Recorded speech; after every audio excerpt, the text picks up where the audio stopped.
Hey, so running away from tourists, we found this place which is practically empty, and it is such a nice change from all that overcrowded beach that we've just seen that I wanted to talk to you a little bit about positivity, because there is this thing about me that I'm mostly known for complaining, and I want to kind of get over it. I think that there might be a way to actually raise awareness to some problems with the UX industry or with the design or digital product building in general without being overly negative all the time. So without all that complaining and basically pointing fingers. Instead, I want to focus on how we can improve things. So things that we can do to make it collectively better for everybody through education and also free education, because there's still a lot of people that can't afford the better courses or the better books.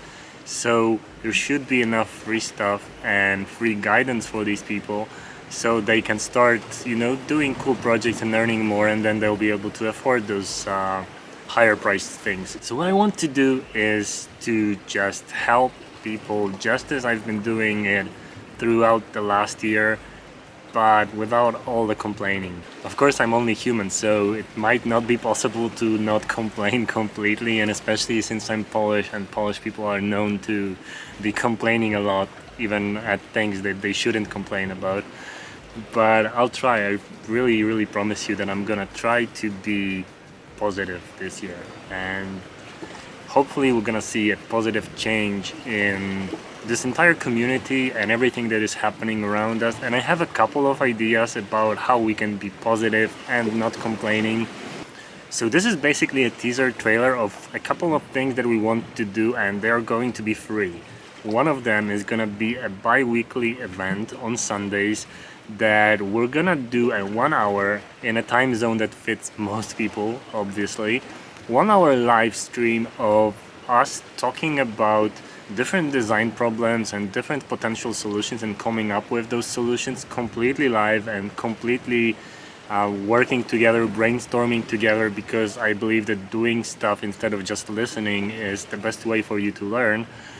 And we're gonna start with something that I want to call Dibble reality check. And what's it gonna be is that we're gonna take a couple of shots from Dibble, the popular ones, the beautiful ones, and then we're gonna see how real those projects can be. Is the information architecture right? Are they actually thought out, and does it even work?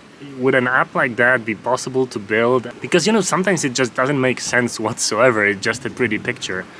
But there are many of those shots that actually make sense, and I want to point them out because having this filter will allow you to get inspired a lot better by what's good out there and not by just the eye candy. And the other thing is something that we started on Twitter just a few days ago, and this is going to be us taking something that exists apart, and hopefully it's not going to be mobile apps all the time. So something that I really like to do is to take apart train ticket machines or other things like that and kind of redefine very low fidelity quick concepts of what you can do with them. So we did something like this not long ago, and it came out very well. A couple of submissions that were really thoughtful, and I think that this really helps to actually get through the UX process. So actually doing it, but on a very simple scenario, so like one screen problem. And we'll be solving those problems on Slack and possibly on video as well. And also, let's talk for a second about design tips, because some people might not understand how our design tips are coming from real projects. So I'm gonna give you a couple of examples in a couple of the future videos, especially on graphs and charts and some form field elements, that these are actually coming from really large projects that we've built and also coded in most cases, that are hundreds of screens and took years to make, and we actually did research on them. So these are not kind of pre-made tips based on nothing. Okay, I'm gonna share this with you because why not? We're already talking like this, right? So what we're gonna do is gonna build a platform on Hype4 Academy, and it probably will be completely free, where if you have a different set of research that can disprove some of these tips, you can publish it and we'll be able to collect and gather the knowledge together into, just knowing more and knowing better stuff.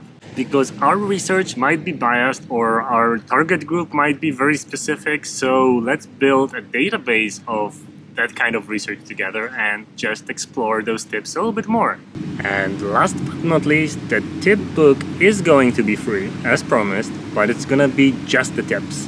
And also, all of those tips will be included in designing user interfaces in all the relevant chapters, so you'll have real-world context coming from the book itself on why this tip even works and why you should even follow or trust it.